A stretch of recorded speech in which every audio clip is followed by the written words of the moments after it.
Hello everyone, welcome back to Krishna educationals. I hope you all are doing good and well. तो आज हम शुरू पढ़ने वाले हैं फॉर्मेट कंपनी के बैलेंस शीट का, और साथ ही साथ देखेंगे statement of profit and loss account.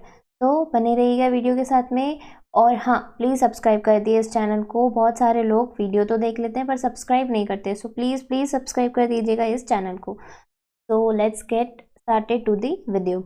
तो पहला है इक्विटी एंड लाइबिलिटीज़। अब उसके अंदर पहला है share holders fund. Share holders fund में हम क्या क्या इंक्लूड करते हैं? Share capital. शेयर कैपिटल में आपका ऑथोराइज्ड शेयर कैपिटल आ जाता है, इशूड शेयर कैपिटल आ जाता है। अब इक्विटी शेयर कैपिटल है, प्रेफरेंस शेयर कैपिटल है, जो भी आपको क्वेश्चन में दिया जाएगा उस हिसाब से। दूसरा रिजर्व्स एंड सरप्लस, इसमें securities premium, revaluation reserves, general reserves, profit and loss account, prior periods के, वो सारे इंक्लूड होते हैं इसमें। ठीक है। सी है money received against share warrants. अब ये क्या होता है? जो भी आप कंपनी को पैसे देते हैं, ठीक है, शेयर के बदले में, और वो जो मनी रिसीव होता है कंपनी को, उसके अगेंस्ट में जो इंस्ट्रूमेंट इशू होता है उसे कहते हैं शेयर वारंट। फिर से एक्सप्लेन करती हूँ। जो मनी आप कंपनी को देते हैं, उस मनी के बदले जो कंपनी आपको इंस्ट्रूमेंट इशू करती है, इंस्ट्रूमेंट आपको देती है, उसे कहते हैं शेयर वारंट। तो वही मनी यहाँ पे आएगा, money received against share warrants. अब सेकेंड है share application, money pending allotment. मतलब एप्लीकेशन पे आपने जो मनी पैसे भरे हुए हैं पर जिसकी अलॉटमेंट अभी तक बाकी है, वो पैसे यहाँ पर दिखाए जाएंगे। Share application, money pending allotment. अब उसके बाद आता है थर्ड पर non current liabilities. Non current liabilities यानी लॉन्ग टर्म लाइबिलिटीज़। पहला है उसमें लॉन्ग टर्म बोरोइंग्स, दूसरा है डेफर्ड टैक्स लाइबिलिटी, और नीचे ही जब आप नॉन करंट असेट्स पढ़ेंगे ना, तब आएगा डेफर्ड टैक्स असेट। अब ये दोनों कब अराइज होते हैं? जब भी कोई डिफरेंस होता है टैक्सेबल इनकम में या फिर बुक इनकम में, तब ये अराइज होते हैं। मतलब कि जब भी फ्यूचर में आपको कोई लाइबिलिटी होने वाली होती है, लाइबिलिटी होगी, तो तब ये डेफर्ड टैक्स लाइबिलिटी यूज़ होगा। और जब भी फ्यूचर में आपको कोई गेन होने वाला होता है इसी डिफरेंस के ऊपर, तो तब वो जाता है डेफर्ड टैक्स असेट में, जो हम नीचे पढ़ेंगे नॉन करंट एसेट्स में। ठीक है। अब सी है अदर लॉन्ग टर्म लाइबिलिटीज़। जो इन दोनों में नहीं आए वो इधर आ जाएंगे, अदर लॉन्ग टर्म लाइबिलिटीज़ में। अब फोर्थ है लॉन्ग टर्म प्रोविजंस। उसके बाद है फोर्थ करंट लाइबिलिटीज़। पहला शॉर्ट टर्म बोरोइंग्स, सेम जो यहाँ पे हमने पढ़ा लॉन्ग टर्म बोरोइंग्स, यहाँ पे short term borrowings, short period के लिए। B trade payables. Trade payables आपको पता ही क्या है। सी अदर करंट लाइबिलिटीज़, जो यहाँ पर नहीं है वो यहाँ आ जाएंगे अदर करंट लाइबिलिटीज़ में। डी शॉर्ट टर्म प्रोविजंस, जैसे टैक्स प्रोविजंस होते हैं, usually tax provisions short term के लिए होते हैं, तो यहाँ पर आ जाते हैं। ठीक है। ये सारी चीज़ें होने के बाद में आपको टोटल ले लेनी है लाइबिलिटीज़ साइड की। अब दूसरा असेट्स के ऊपर चलते हैं। फर्स्ट नॉन करेंट असेट्स मतलब लॉन्ग टर्म। उसमें पहला है फिक्स्ड असेट्स। फिक्स्ड असेट्स में अब क्या क्या आएंगे? पहला है टैंजिबल असेट्स। अब टैंजिबल असेट्स में क्या क्या आएंगे? Property, plant and equipment, land and building, ये सब कुछ। ठीक है। Second intangible assets. Intangible assets में गुडविल, पेटेंट, ये सब कुछ। Third capital work in progress. जो कैपिटल आपका वर्क इन प्रोग्रेस में है वो इधर आ जाएगा।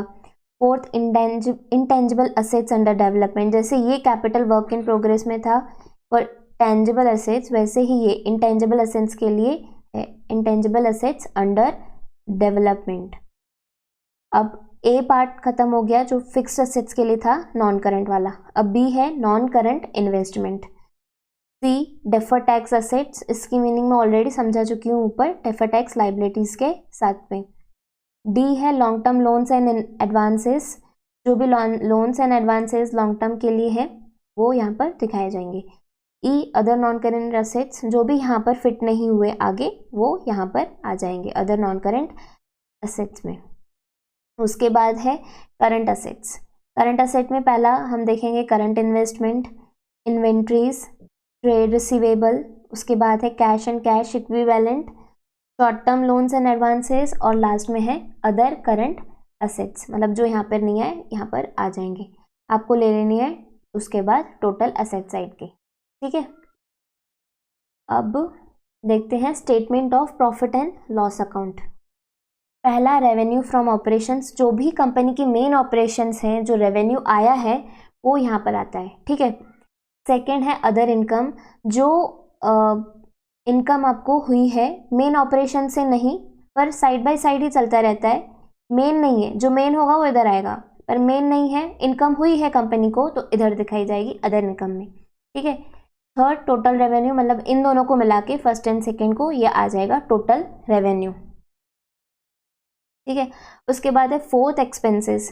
पहला है कॉस्ट ऑफ मटेरियल्स कंज्यूम्ड, जो भी कॉस्ट ऑफ मटेरियल कंज्यूम हुआ होगा वो आपको यहाँ पर दिखाना है। B purchases of stock in trade, जो भी स्टॉक इन ट्रेड है आपने परचेस करी है, कंपनी ने परचेस करी है, वो आपको यहाँ पर दिखानी है। C changes in inventories of finish goods, work in progress and stock in trade.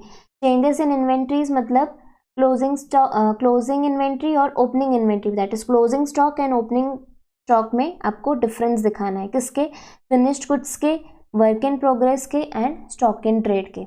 उसके बाद है एम्प्लॉय बेनिफिट एक्सपेंसेस। अब इसमें कौन कौन से एक्सपेंसेस आ सकते हैं, for example staff welfare expenses, contribution to provident fund, या फिर purchase of employee stock option, वो सब कुछ यहाँ पर आ जाएंगे, सैलरी वेजेस सब कुछ, एम्प्लॉय बेनिफिट, सो जो एम्प्लॉय से रिलेटेड है वो सारे एक्सपेंसेस यहाँ पर आ जाएंगे, एम्प्लॉय बेनिफिट एक्सपेंसेस। उसके बाद है फाइनेंस कॉस्ट। अब फाइनेंस कॉस्ट में क्या क्या चीज़ें आएंगी, जैसे इंटरेस्ट है, आपका बोरोइंग कॉस्ट हो गया, वो यहाँ पर आ जाएंगे, ठीक है। उसके बाद एफ पर डेप्रिसिएशन एंड अमोर्टाइजेशन एक्सपेंसेस।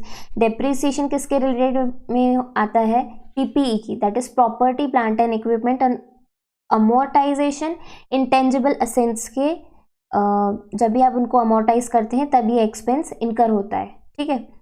अब जी अदर एक्सपेंसेस, जो एक्सपेंसेस यहाँ पर नहीं आए वो आपको यहाँ पर डाल देने हैं अदर एक्सपेंसेस में, इन सबको मिला के आ जाएंगे आपके टोटल एक्सपेंसेस। फिफ्थ है profit before exceptional and extra ordinary items and taxes. अब ये exceptional items, extra ordinary items आपको अभी तो आएंगे नहीं फॉर्मेट में, पर तब भी मैं आपको ये समझा देती हूँ कि ये होते क्या है। एक्सेप्शनल आइटम्स मतलब कि जो आइटम्स रिलेटेड हैं आपके डे टू डे बिजनेस के साथ में, पर रिकरिंग नहीं है, मतलब रोज रोज नहीं होते। फॉर एग्जाम्पल जो भी आप राइट डाउन करते हो इन्वेंट्रीज का एनआरवी तक, तो वो इसमें आ जाता है एक्सेप्शनल में।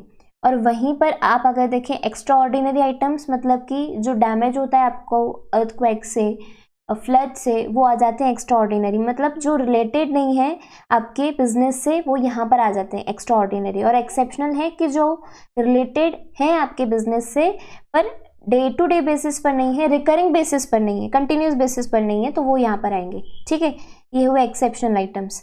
उसके बाद profit before extra ordinary items and taxes, जो प्रॉफिट आएगा इनके बिफोर। उसके बाद एक्स्ट्रा ऑर्डिनरी आइटम्स जो भी इनकर किए हुए होंगे वो यहाँ पर देने हैं, प्रॉफिट बिफोर टैक्स आ जाएगा, ठीक है। अब उसके बाद लास्ट में है टैक्स एक्सपेंस, करंट टैक्स, जो इस साल में टैक्स आपको इनकर हुआ है वो, और डेफर्ड टैक्स ये आप पढ़ेंगे ग्रुप 2 के अंदर ही, ठीक है, तो वो भी आपको यहाँ पर लेना है। और जो भी प्रॉफिट आफ्टर टैक्स आया, ये इस टैक्स थिंग्स को डिडक्ट करके जो भी आपको प्रॉफिट आफ्टर टैक्स आया वो आपको लिखना है किधर, रिजर्व्स एंड सरप्लस में आपको यही प्रॉफिट आफ्टर टैक्स इंक्लूड करना है, ठीक है। तो यहाँ पर हमारा, अच्छा कई लोगों को कन्फ्यूजन होगा कि लोन्स एंड एडवांसेस को हम असेट साइड में क्यों दिखा रहे हैं, ये तो लायबिलिटी में आना चाहिए। पर ऐसा भी हो सकता है ना कि कंपनी ने किसी को लोन दिया हो या एडवांस दिया हो, तो वो तो कंपनी की एसेट हो गई, तो इसीलिए हम लोन्स एंड एडवांसेस को एसेट साइड में दिखा रहे हैं। अगर लॉन्ग टर्म के लिए दिया है तो लॉन्ग टर्म में आ जाएगा, और अगर शॉर्ट टर्म के लिए दी है तो शॉर्ट टर्म में आ जाएगा। हाँ, और कंपनी को अगर किसी ने दिया है लोन या फिर एडवांस, तो वो फिर लाइबिलिटी में चला जाएगा, ठीक है। तो इस चीज़ में कंफ्यूज मत होना।